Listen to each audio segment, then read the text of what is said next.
You ask Tiger to calculate. This deals with finding the midpoint between 2 points. The midpoint between the 2 points is 72.5, negative 37.5. Let's solve it step by step. Plot the 2 points and calculate the midpoint using the formula.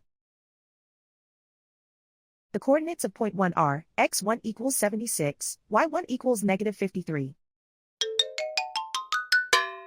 The coordinates of point 2 are, x2 equals 69, y2 equals negative 22. PM represents the midpoint of the 2 points.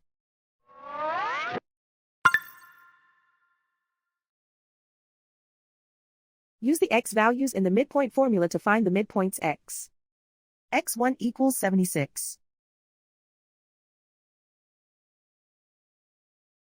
x2 equals 69.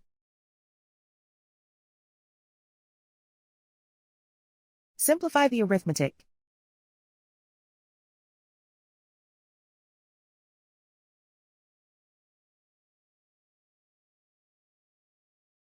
Use the y values in the midpoint formula to find the midpoints y.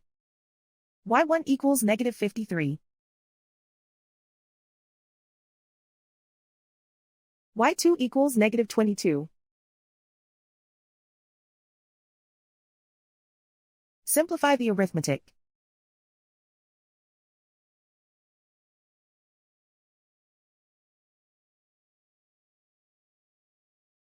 And so, the midpoint is 72.5, negative 37.5.